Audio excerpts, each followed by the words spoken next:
जय श्री माधव बहन। जय श्री माधव। मैं ये पूछ रहा था, आप कब से कर रहे हो भागवत, ये भविष्य मालिका के बारे में? मैं 1 साल से जानती हूँ। अच्छा, और कहाँ से पता लगा आपको? मैंने इंस्टाग्राम पे ये देखा था, रील्स में। अच्छा, वो जो भविष्य मालिका हिंदी वाले भैया हैं, विशाल भैया। हाँ हाँ, शायद उन्हीं से हुआ था मेरा कांटेक्ट। अच्छा, तो उसमें आप त्रिकाल संध्या वगैरह कर रहे हो? आप कब से कर रहे हो? मैं 1 साल से कर रही हूँ। अच्छा, तो कुछ अनुभव मिला उसमें? हाँ, बहुत अच्छा। ऐसे पॉजिटिव चेंज आए हैं मेरी लाइफ में उसके बाद से। अच्छा, तो उसमें आपको त्रिकाल संध्या में पीडीएफ मिली थी या कैसे पता लगा था आपको उसके बारे में? पीडीएफ मिली थी मुझे उसकी।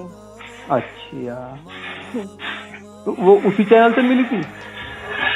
हाँ, उन्होंने, भैया ने भेजी थी मुझे। अच्छा, तो क्या अनुभव मिला उसका आपको 1 साल में?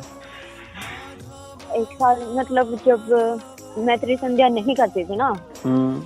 तो उससे पहले 2 साल से 2.5 साल से लगातार मेरा डिप्रेशन का ट्रीटमेंट चल रहा था।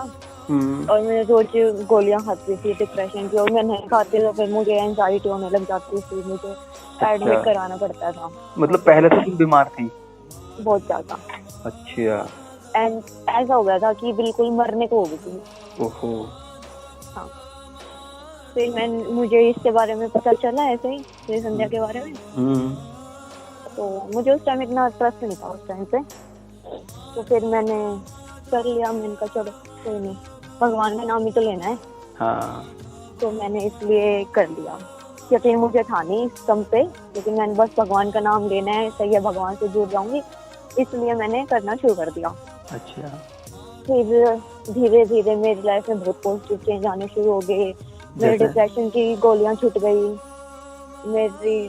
तो मैं हर टाइम स्ट्रेसफुल रहती थी, मेरा सारा स्ट्रेस रिलीज हो गया, मेरे अंदर की जितनी भी नेगेटिविटी थी सब खत्म हो गई, और मैं फाइनली अपनी लाइफ में ना खुश रहने लगी। अच्छा। तो आज की लाइफ मेरी और पहले की लाइफ अगर मैं कंपेयर करूँ ना, तो बहुत बड़ा डिफरेंस आया है। कि पहले मैं बिल्कुल ऐसे हर टाइम रोते रहती थी, हर टाइम मुझे डिप्रेशन रहता था, स्ट्रेस रहता था, और आज मैंने गोलियां खाई डिप्रेशन की। 1 साल हो गया है, मैंने एक गोली तक नहीं खाई। अच्छा, मतलब इसका असर काफी अच्छा दिखाई दिया है आप पे। हाँ, मुझे बहुत अच्छा रिजल्ट मिला है। तो जैसा कि त्रिकाल संध्या आप कर रहे हो, तो घर में और भी कर रहे हैं या आप ही कर रहे हो बस? नहीं, अभी तो मैं ही कर रही हूँ। अच्छा, तो तारा से जुड़े हुए हो आप? हाँ, मैं जुड़ी हुई हूँ। अच्छा, और कुछ अनुभव कोई अच्छा सा? हाँ, मैं जब शुरू में से जुड़ी थी ना त्रिसंध्या से, तब मैं महादेव में मानती थी। मेरी कृष्ण जी की तरफ इतनी ज्यादा अट्रैक्शन नहीं थी। तो ऐसे ही मैं एक दिन घर वालों के साथ प्लान बन गया वृंदावन जाने का, तो मैं चली गई उधर उनके साथ। उस दिन मैं एक बार ही गई थी, मैं एक ही दिन गई थी, सुबह जाके शाम को वापस आ गई थी। लेकिन उसके बाद से ना मेरा जो जितनी भी अट्रैक्शन थी ना, वो सारी कृष्ण जी की तरफ हो गई। मतलब तो जब आप पहली बार गए थे, हाँ, जब तक आपको भविष्य मालिका मिल चुकी थी या बाद में मिली है? नहीं, मिल तो चुकी थी मुझे, लेकिन थोड़ा ही टाइम हुआ था। अच्छा, मतलब इतना विश्वास नहीं था, बस ये था कि हाँ जुड़े हैं। हाँ। अच्छा, फिर मैं दोबारा 1 महीने बाद दोबारा मैं चली गई। ठीक है, रक्षाबंधन पे गई थी मैं। अच्छा। तो जब मैं कृष्ण जी को ना भाई मानती हूँ, तो मेरा कोई भाई नहीं है, तो मैंने उन्हीं को भाई बना लिया कि मेरा कोई भाई नहीं है, तुम ही अब मेरे भाई हो। अच्छा। तो हाँ, तो मैं रक्षाबंधन पे, मुझे नहीं पता कैसे सडनली मेरा प्लान बन गया, उन्होंने मुझे रक्षाबंधन पे अपने पास बुला लिया। और मैं बरसाना बस स्टैंड पे खड़ी थी, बस की वेट कर रही थी। तो वहाँ पे एक भैया आए और उनके पाँव में छाले पड़े थे। अच्छा। और वो थोड़े से मुझे ऐसे जैसे होते हैं ना, पैरों में छाले पड़े हुए थे, और थोड़े से बूढ़े से कपड़े पहन रखे थे। तो वो आए मुझसे, बोले राखी बांध दो मेरे ना बहन नहीं है। मतलब ये सामने से बोले अपने आप?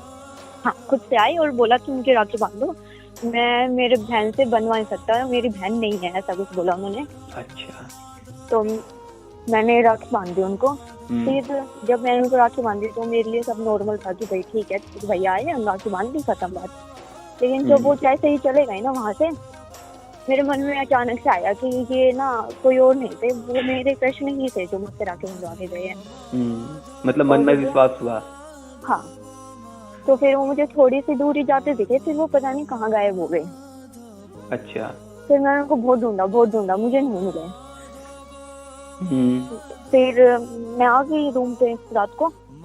जब मैं सो रही थी रात को, तो मैंने अपने रूम की दीवार की पे ना उनकी कृष्ण जी की परछाई देखी। ऐसे उन्होंने मुरली ले रखी है। अच्छा। हाथ में। हाँ, और उनके मुकुट पे ऐसे मोर पंख लगा हुआ है। तो मैंने वो परछाई देखी, लेकिन मैं सोची शायद मेरा वहम है, लेकिन मुझे वो दिख ही रही है लगातार। जब तक मैं नहीं सोई ना, मुझे वो परछाई दिख ही रही थी। फिर मैं सो गई। फिर उसी रात मैं सपने में नारायण को देखा। मेरे साथ एक छोटा सा बच्चा है, सपने की बात बताती हूँ। मेरे पास एक छोटा सा बच्चा है और उस बच्चे के ऊपर बड़े वाले जो नारायण भगवान है ना, वो बने गए। अच्छा। पूरा वो जो बड़ा वाला रूप है ना उनका, सुदर्शन चक्र वाला, वो वाला। मतलब जो विराट रूप है प्रभु जी का। हाँ, मैंने वो देखा। अच्छा। फिर जैसे ही मैं सुबह उठी, फिर मेरे मन में सबसे पहले यही बात आई कि वो कल जो भैया थे ना, वो मेरे कृष्ण ही थे, वो कोई और नहीं थे। बहुत खूब। हाँ, उनसे इतनी खुशी मिली कि मैंने उनको भाई बनाया ना, तो उन्होंने भी मुझको भाई बहन माना है और मेरे लिए स्पेशल आए हैं राखी बंधवाने। तो आप त्रिकाल संध्या तीनों टाइम कर रहे हो, कैसा कर रहे हो? तीनों टाइम कर रही हूँ। जैसे किस टाइम पे?